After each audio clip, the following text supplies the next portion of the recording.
What's the dumbest thing you almost got peer pressured into? For me, it was one shot of tequila that nearly cost me the first real job I ever had. The summer I turned 17, I got hired as a dishwasher at this steakhouse called Harlow's. I was the youngest guy in the kitchen by at least 5 years, and I walked in on day one hoping the crew would just tolerate me enough that I wouldn't spend every shift alone in the dish pit. The line cooks ran that kitchen like their own little country. The head of the crew was a guy named Rico, forearms covered in burn scars, who everybody listened to, including, honestly, the managers. Second night on the job, he leaned into the dish pit and said, "Friday after close, new guys drink with the crew. That's the rule." I laughed, thinking he was messing with me. "I'm 17, man. I don't drink." The kitchen went quiet. Somebody turned the radio down. Rico just stared at me, then walked away without a word. I figured it would blow over. It didn't. After that, I became a ghost. When the dish pit flooded on a Saturday rush, 3 cooks stood 10 feet away and watched me drown in pans. Nobody would run food to my station. My family meal, the free dinner staff gets, kept accidentally getting made wrong or left in the window until it was ice cold. One night, my apron and my sneakers for the walk home just vanished from my cubby. Found them the next day in the grease trap area, soaked. Here's the thing people don't get. It wasn't really about morals for me. My dad got sober when I was 11. I grew up watching what a bottle could do to a grown man, sitting in the car outside meetings, hearing my mom cry through the wall. I promised myself I wouldn't touch it, at least not until my brain was done cooking. That promise was one of the only things I had that felt like mine. But there was another reason I held out, and it was way less noble. A server named Kayla told me that the year before, a 19-year-old busser got caught doing the exact same after-close ritual. The owner walked in on it. The busser got fired on the spot, and the bartender who poured it nearly caught a charge for serving a minor. That would be me. First job, gone,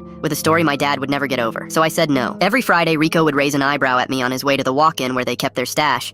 And every Friday, I'd shake my head. And every week, the dish pit got a little lonelier. By August, I was exhausted. My manager pulled me aside and asked if everything was okay at home. And I just said, yeah, fine. Because how do you explain that you're being iced out of a kitchen by grown men over a shot glass? The breaking point almost came on a brutal Saturday double, when a cook named Manny accidentally dumped a bus tub of steak juice down my clean rack and said, "My bad, dish kid," with a smirk. I stood there dripping, and I swear I almost said screw it, pour me whatever, I don't care anymore. Instead, I went home and lay in bed staring at the ceiling, and that's when it hit me. Rico's exact words, the ones he repeated every single week. New guys take a shot with the crew. A shot. He never once said of what. That Friday after close, the crew gathered by the pass like always. Before Rico could even look at me, I walked up and said, "All right, I'm taking my shot." Dead silence. Manny actually grinned like he'd won something. Then I reached past the tequila, grabbed the bottle of Rico's homemade ghost pepper sauce off the line, the stuff they legitimately made customers sign a waiver joke about, and filled a shot glass to the brim. "You said take a shot with the crew," I said. "Nobody said what's in it." Rico's eyebrows went up. "Kid, that's not..." I threw it back. "I won't lie to you. My soul briefly left my body. My ears were ringing, tears streaming, hiccuping like a lunatic, and I gripped that counter like it owed me money. But I kept it down. The kitchen exploded. Manny was doubled over. Rico was laughing so hard he had to sit on a milk crate wheezing.